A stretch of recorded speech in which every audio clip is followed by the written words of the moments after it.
Thank you for joining us today. As a generational church, we believe and stand on the uncompromised Word of God that touches and changes lives by the power of the Holy Spirit, raising and empowering committed people to fulfill God's divine purpose and destiny.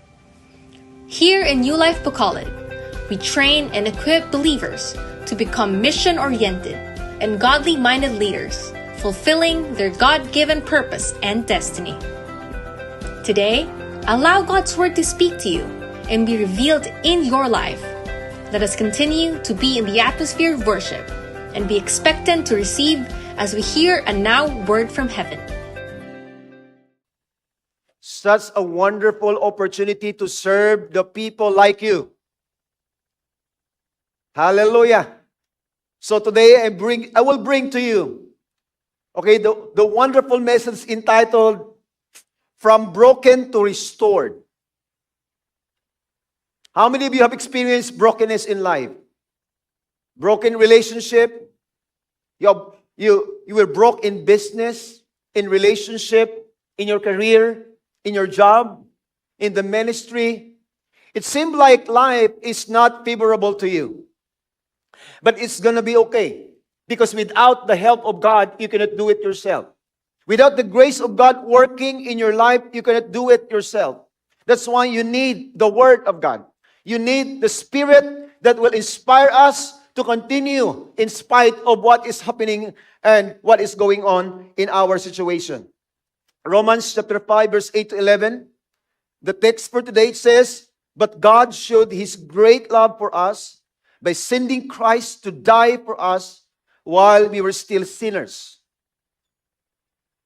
Tell the person next to you, if you have Christ in you, you are no longer called sinner.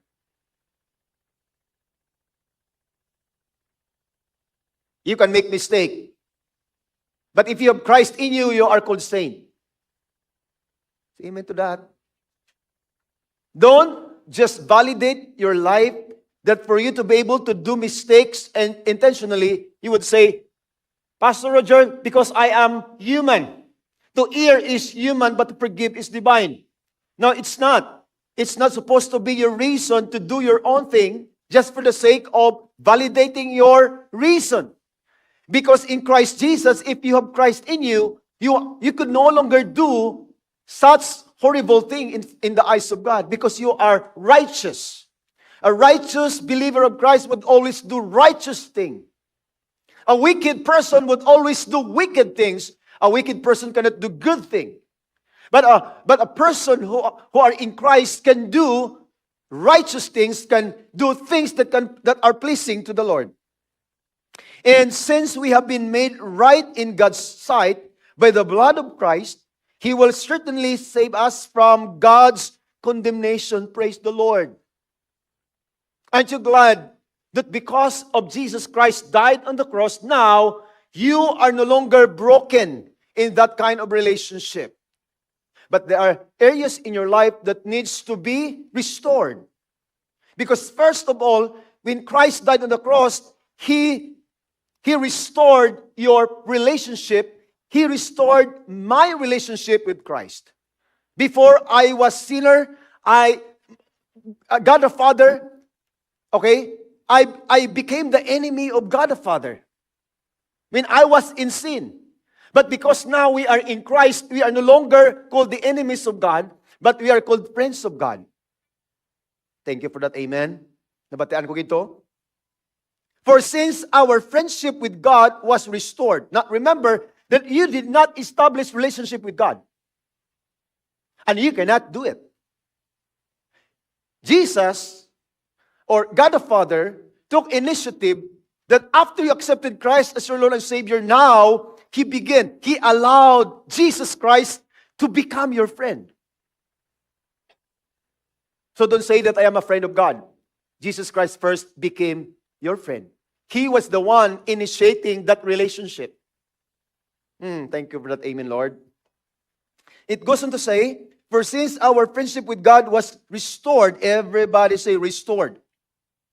So first thing that God did through Christ Jesus was the restoration of that relationship. Because it was broken when Adam and Eve committed sin or disobeyed the commandments of God. While we were still His enemies or sinners, we will certainly be saved through the life of His Son. So now, everybody say now, we can rejoice in our wonderful new fellowship or relationship with God because our Lord Jesus Christ has made us friends of God. Praise the Lord. It is called total restoration of your spirit. If there is no restoration in your spirit, you cannot understand the things of God. You cannot understand the Word of God. And surely you are not here today. Because of that relationship, now your life has been pulling towards the Lord. Your life is being pulled towards the presence of God because of that relationship that God the Father allowed in you to in Christ Jesus. The biblical meaning of the word restoration is to receive back more than has been lost, to the point where the final state is greater than the original condition. Now, I'm so blessed when what Tito Jerry had said during our life group. It was really a takeaway. It was a wonderful revelation that he said, you know what, Pastor Roger, there is a big difference between the restoration and fixing. Because when you fix something, it is only one part of the whole. But when you restore something, it is brand new. You could not see the loopholes, you cannot see the holes anymore, because it is somewhat like a brand new thing. Okay? Compared to the old one. It goes on to say, the main point is that someone or something is improved beyond measure. So God is into improving your life. So don't say, Pastor, you know what? I'm not improving. Yes, you are improving. Not in your own strength. You have no idea that now your life is getting better. Your life is getting richer. Your life is getting higher. Your life is getting beautiful. Now, I'm not talking about your facial expression. I'm talking about the thing in the inside of you is more beautiful than your outward appearance. And I will prophesy right now to all of us, to those who are watching online, God will cause you to be restored beyond your brokenness. The Lord is restoring you to be better than before. And you are not being restored to the exact moment in which you failed or the moment you were weak. You are being restored better than ever. The increase is coming. The advancement is coming. The Lord is restoring you for His glory, His purpose, and His honor. And you get the benefits, the upgrades, and the seat at the table prepared by God. Oh, you prepared, God, you prepared a table before me in the presence of my enemies. Because surely goodness and love and mercy shall follow me all the days of my life. And if I will experience the thing in my life, then I will dwell, I will abide, I will stay in the house of the Lord forever to worship Him alone. Woo! Thank you, Jesus. Since from the beginning, God said, in the beginning, God created the heavens and the earth. It was a perfect move of God the Father. He created the heavens and the earth for us, His creation. It was a perfect creation. But in verse 2, there was something that had happened of the word tuhubabuhu in Hebrew word. It means there was something cosmic disturbance. I will not elaborate that because it's not the Thursday, the midweek service. But it says there was something that has been happening or that has happened in verse 2. There was a big gap from verse 1 and verse 2. And God, when God saw that it was not order, it was not light, in verse 3, God said, let there be light. And there was light. So God does not design imperfection. God designed perfection. Remember that when God created Adam and Eve, the Bible said that it's okay for them not to eat, not to sleep, not to drink. They can do what they wanted in the Garden of Eden. There is no limit in the Garden of Eden. It was a perfect environment. There was provision in the Garden of Eden. There was a perfect relationship in the Garden of Eden. Not until that God said, don't eat of the tree of the knowledge of good and evil, because the moment you eat of it, you will surely die. To cut the story short, Adam did not listen to the instruction of God, because during the time God had put boundary in the Garden of Eden, because humans, we were created by God to make a choice. The purpose why God put the garden or the tree of the knowledge of good and evil in the midst of the garden, so that all of us and Adam and Eve can make a choice. There was a tree of life in that garden. They could eat of it. But there was also the tree of the knowledge of good and evil. It is a decision making every day. If you want to touch it, if you want to partake it, or if you want to say, it's not for me. Now, let's bring this to our life. Every day, we encounter a lot of decision making in life. And because of our wrong choices in life, then we experience brokenness. In marriage, in our finances, in our service to the Lord, in our choice to marry someone. Because there's already a decision to make. That's why be careful when you make decisions in life. Ask wisdom from God. Ask the pastor, ask the life group leaders, ask the righteous people, is it really good for me to marry now? Ask question. Because haste makes waste.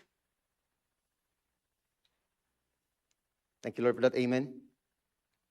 In Genesis 1:26 to 28, then God said, let us make man in our image, according to our likeness.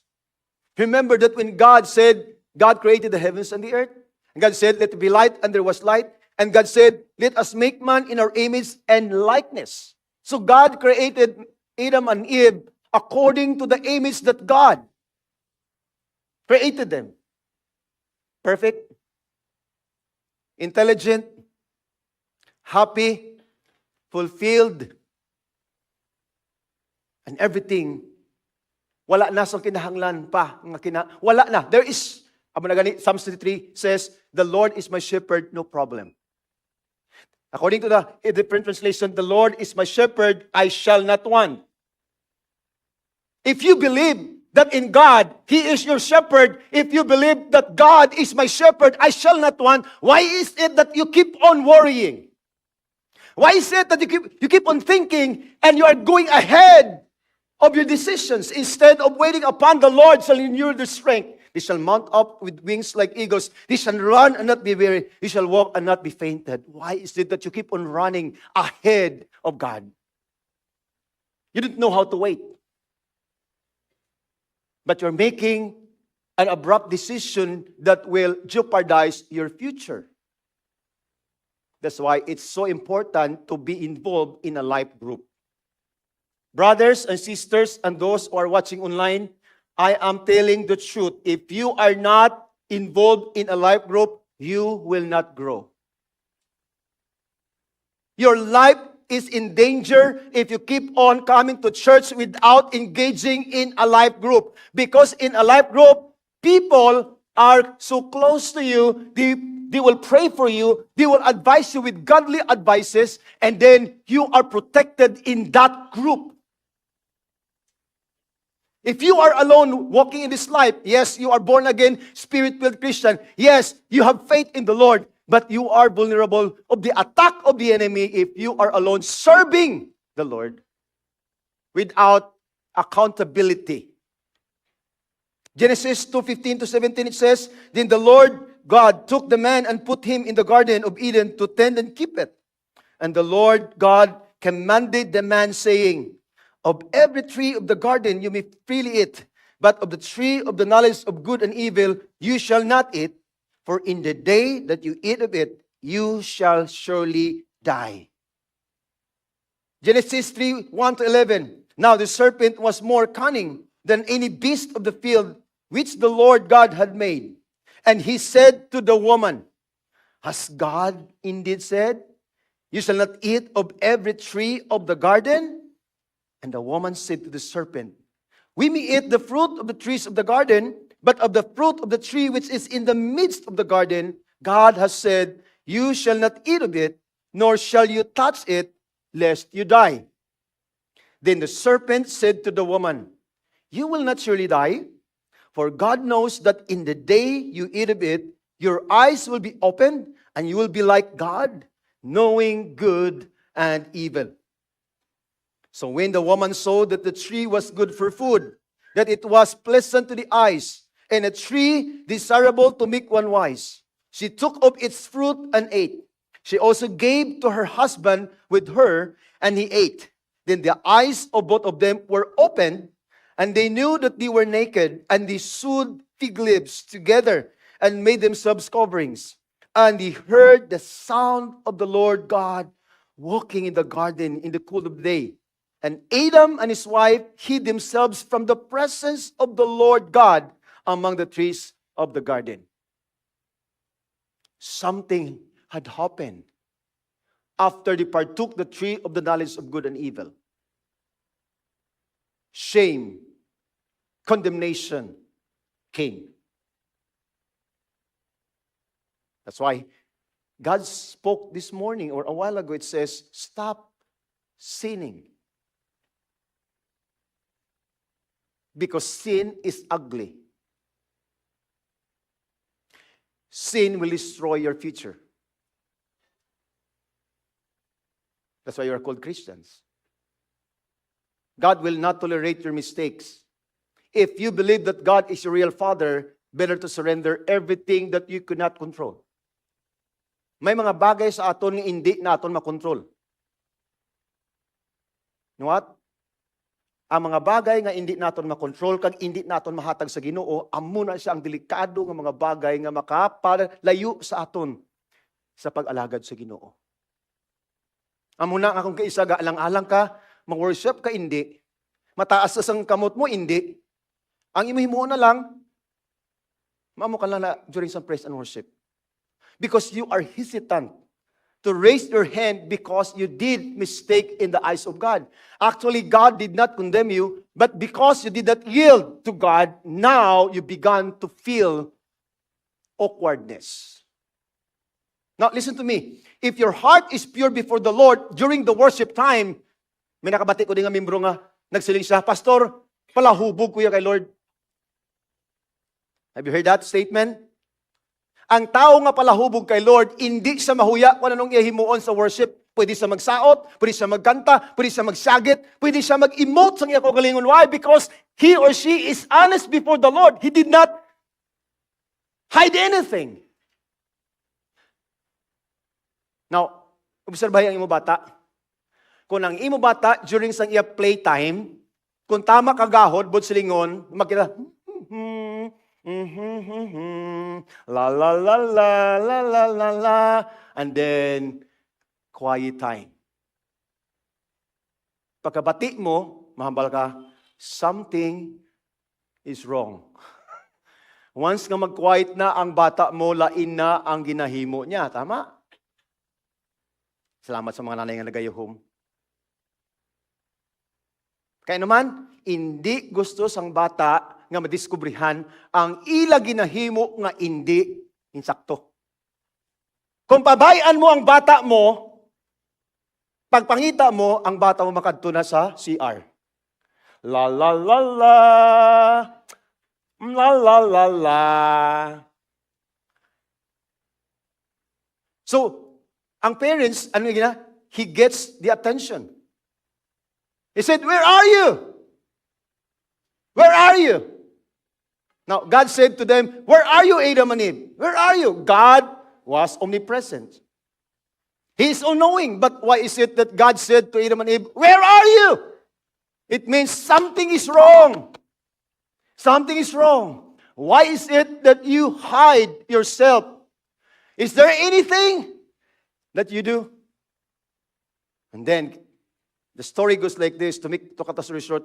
Then the eyes of both of them were opened, and they knew that they were naked, and they sewed fig leaves, and they heard the sound of the Lord walking in the garden in the cool of the day, and Adam and his wife hid themselves from the presence of the Lord among the trees of the garden. Ladies and gentlemen, when you commit mistakes, if you will not surrender to God during your worship time, you are hesitant to give your heart to God because it seems like it's awkward to raise your hand. It's awkward to say, God, I love you, because there was something in your heart that you did not yield to God, that you did not surrender to Him.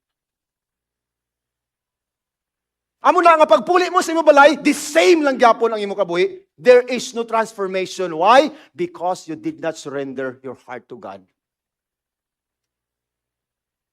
You want transformation? You want restoration? Hambalay mo tupad. Hambalay mo tupad. Be honest to God. Pwede ka di kasyagit, mag-press on worship. Pwede ka di kahibi, hindi lang mapangguba sang gamit. Pwede man kung maguba mo, bayran mo lang. Yes? Agree kita? Wala may magsasay mo, sister, hindi maglumpat-lumpata kay balaan na din ang lugar. No, no, no. You can jump! You can do what you want! Hallelujah! Pwede ka makakamang. Ari pagid, kung makita ko nag-Spider-Man ka, praise the Lord! It's supernatural! Basta, hindi lang magbuka sa mga bumbilya, ha? Kaya kiganta ni JR. Yes, anything that you can do as an expression of your love towards the Lord, you can do it in this place because this is the place, this is the house where God dwells. Hindi rason, mahambal ka nga, pastor, wala ko kwarta, hindi ko mag-worship kay Lord. Pastor, nag-away kami sa akong asawa. You know what? If your heart is pure, nobody can stop you worshiping the Lord. But there's one thing that can stop you of not singing song, of not dancing before the Lord, of not raising up your hands, and that is a hidden sin. Nga wala ang tao nakabalo, pero ang Ginoo lang ginakabalo sa aton. Amo nang delikado. Kaya magpaglupok sa ulihi, nobody can protect you anymore because there's no accountability. Then the Lord God called Adam and said to them, where are you? So he said, I heard your voice in the garden, and I was afraid because I was naked, and I hid myself. And God said, who told you that you were naked? Who told you that you were naked? Have you eaten from the tree of which I commanded you that you should not eat? And then the verses go on. Nobody admits mistake. Una-una, listen to me, una-una nga problema sang humanity mag-asawa. Wala ko kayo muna ya. Imo niya sala. Wala ko nag-amuni kung wala ka nag-amuna. Di ba? Inbalik lang yapon kay Adam Eden. Okay? Wala nila actually ginatudlo si Satanas. Hindi gido amo ginigidhalinan. Wala. Ikaw gidya.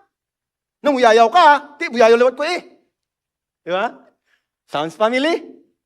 Di ba? Di wala man ko gigugma. Di naman ko magigugma sa imo eh. Di ba? Pero sang wala pa nag-inaway, I love you too, I love you back. Di ba? As in, sweet kids, ang wala pa nakasala, sang honest pa sila. Di ba? Hungitanay pa. Kung isa, kung dulong mo, wala kasalakyan. Malakat ka na, bye-bye. Bye-bye. Puli na. Ay, I missed you. Bago palang taganin nakita na, I miss you dayon. Amo na ka-sweet. Kung wala sang sala sa presensya sang babae kang lalaki, kanami sang relationship. Sino ang nagabalabag sang relationship? Ang sala! Sino ang nagabalabag sang atong relationship kay Lord? Hindi siya. Ang sala! Para maging maayo ang aton relasyon sa Ginoo, sa aton utod sa Ginoo, aton i-avoid kag aton kick outon ang sala sa kabuhita. Kay wala kita gininsinyo nga magkupot sang sala. Siling ni Ma'am Shadi, don't ever dare to keep the cub in your house.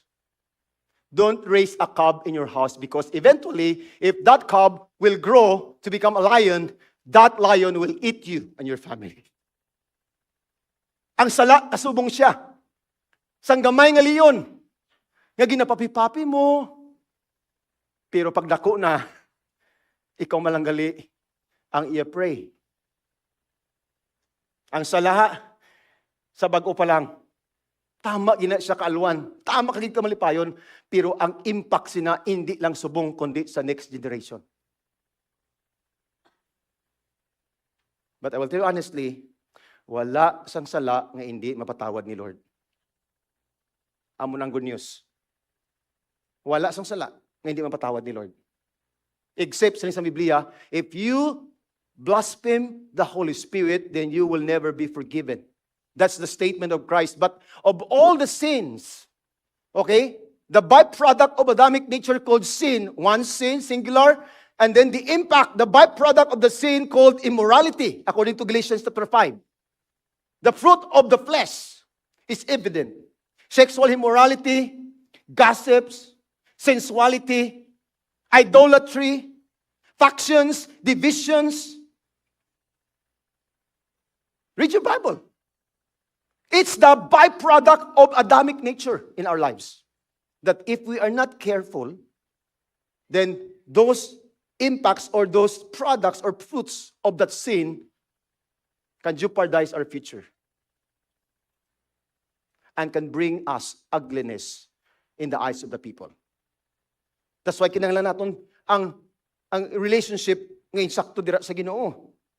Ways from broken to restored, number 1. Are you ready? Number 1 is truthful vulnerability. Makatotohanang kahinaan. Honestly speaking, how many of you have weaknesses in your life? Thank you for that honesty. Truthful vulnerability. For you to be able to be restored in the eyes of God, number 1 way that you're going to do is to become truthful in your vulnerability. Nga kung wala mismo sang bulig sang Dios kag sang imo utod sa Ginoo, you cannot finish this race. You cannot fulfill your purpose in this life. This church is growing and increasing and expanding, not just here, but also online. Not because of me, but because of everybody who participates and supplies in the kingdom of God. Nobody would say, I became successful because this is who I am. You cannot do that. Without other people helping you, you can never succeed in this life. That's why with God, when you believe the Lord, when you trust the Lord, the Bible said that with God, all things are possible. With God. The impossibilities will never be manifested in our lives without the help of God. The first way God heals a broken heart is with truthful vulnerability. When I say the truth, I mean our ability to admit to God that we are hurting and broken in the first place. When we were in sin, when we were in darkness, when Jesus Christ was not yet our Savior and Lord before, we were hurt by circumstances. We were hurt by the enemy. Life was ugly when Christ was not in our hearts before. Yes? You believe? There was ugliness in us. Our life was a mess when we were in darkness. But 1 Peter said, 5:7, in the same way, you younger ones should willingly support the leadership of the elders. In every relationship, each of you must wrap around yourself the apron of a humble servant, because God resists you when you are proud, but multiplies grace and favor when you are humble.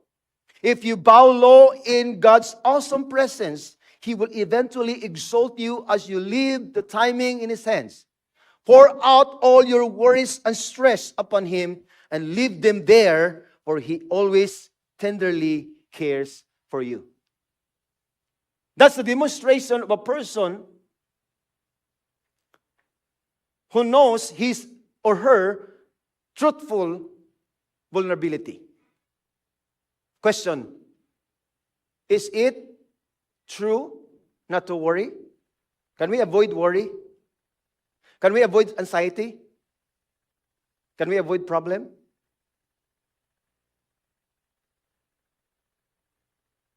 God said, cast all your cares.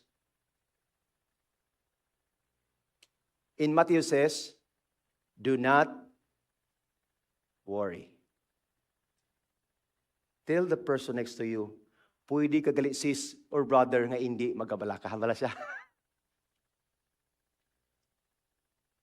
Pwede. Pwede gali. May pamaagi. There is a way for us not to worry. May pamaagi gali nga hindi ta magkabala ka.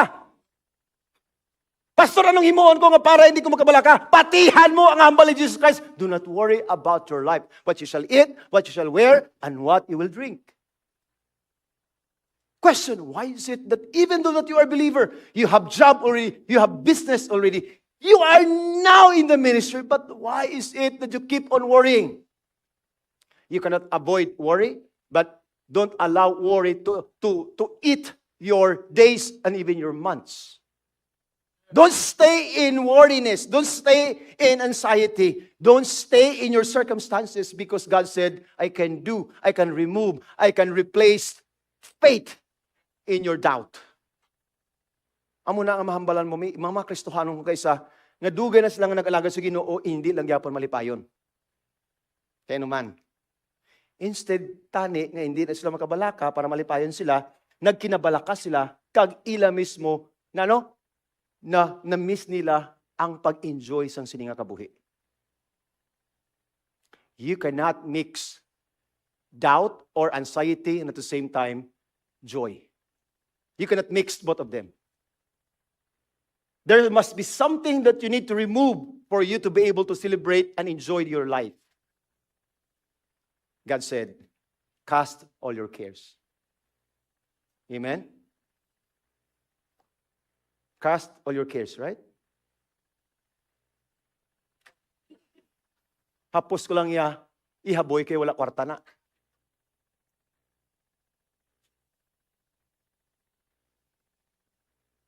Kahapos sa aton maghatag sang aton nga cares kay Lord kung wala na kita sang resort. As long nga hindi ka pa empty, hindi mo pa pag-i-cast ang imo kabuhi kay Lord, pero kung why ka na gid, there is no way out. Here, there's no more. Here, no more.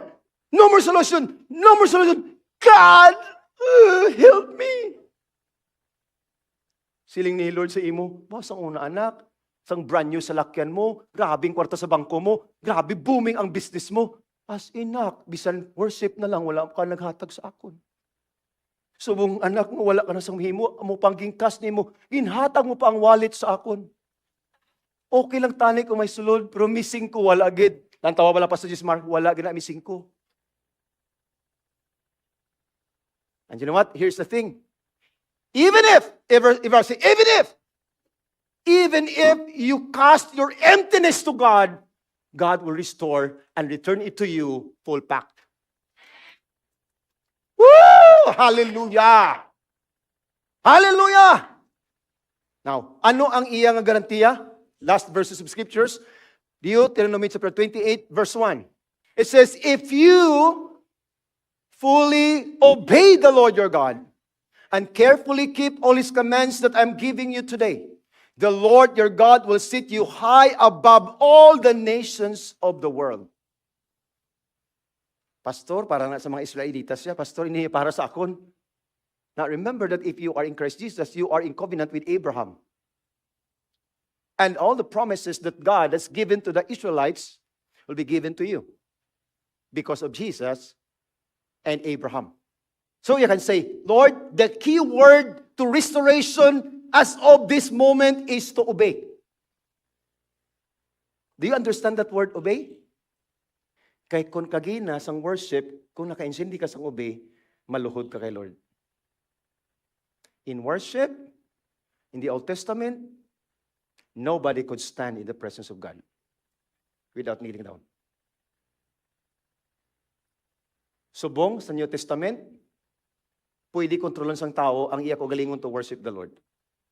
In the Old Testament, you cannot control yourself if you are in the presence of God, like what God did to Solomon's temple. That even the priests, the ministers could not perform, could not worship the Lord because the cloud came down and ministered to all of the people. Now, when you say, I felt the presence of God, but there's no kneeling, it's not the presence of God. Because you encounter the presence of God when you kneel down. The effect of the presence of God is crying. One of the manifestations of the presence of God is crying, repentance, rejoicing. Say amen to that. Prostrate.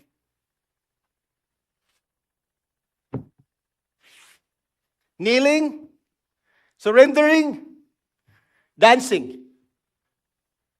Kung amo na makita sa New Life this year, gapatigid ko yung ma-revival.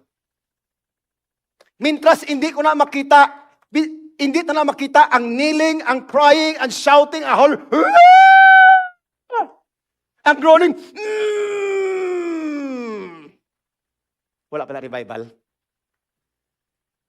Because ang manifestations ng revival, makita mo sa tagipusoon sang tao nga hindi na siya mang-alag-ag. Bisan ano pang iya suksukon.